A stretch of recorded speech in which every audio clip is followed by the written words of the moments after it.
I'm Carly. Thanks for tuning in again to our Let's Chat series.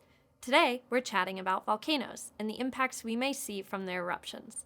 Joining us to share more details are partners from USGS Cascades Volcano Observatory, the National Weather Service Seattle, and the Washington State Emergency Management Division. Take it away, guys. In the Cascades, fortunately, many of our volcanoes are very remote and we don't have large populations very close to the volcanoes. But there are two big volcanic threats that we worry about the most in the Cascades. One are these large volcanic mudflows called lahars that can travel many, many tens of miles down river valleys away from the volcanoes. And so communities far down valley can be at risk from these events. Lahars typically are going to affect communities that lie to the west of the crest of the Cascade volcanoes. The other big hazard posed here in the Pacific Northwest is volcanic ashfall. When large volcanic plumes are erupted up into the atmosphere, the wind will carry that ash downwind. Ash is a very dangerous substance. It can be, it causes eye and skin irritation and breathing difficulty. It's also very dangerous for engines, both for aircraft and for transportation options on the ground as well. In most cases, when we have a local volcanic eruption, most of that ash would likely go off to eastern Washington. However, we do occasionally see weathered patterns any time of year where we have easterly winds coming off the mountains down into the Puget Sound lowlands, which could bring significant ash to the Puget Sound region.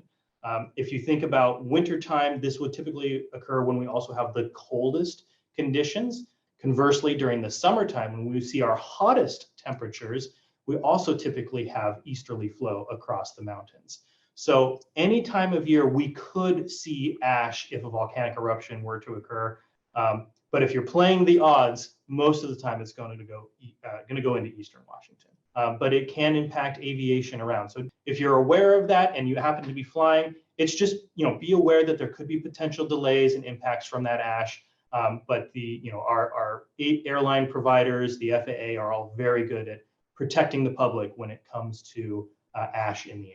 For those of us in the Northwest, though, even if we're not going to be directly affected by a volcano, there's going to be a lot of indirect effects, such as road closures, disruption to airline traffic, possible power outages, sheltering in place. So there are many services and functions that will still be disrupted that may affect you or us indirectly, even if our communities are not directly affected.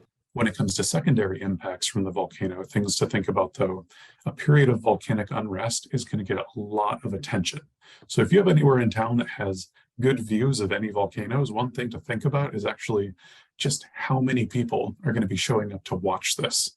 Think of our volcanoes such cultural parts of our state, as parts of our skyline.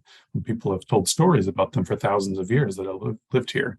If one of those starts exploding, starts erupting like Mount St. Helens did back in 1980, you're going to have a lot of tourism in those parts. And that might actually impact you in a way you haven't thought about before. And then if there's actually eruptions that cause people to flee their areas, if there's lahars that force people, you may have people evacuating into safer areas like Kirkland. Thanks for sharing. I'm glad to know what these impacts could mean for Kirkland after an eruption. Now that we know the ways this area might be impacted, we can be more prepared when disaster strikes.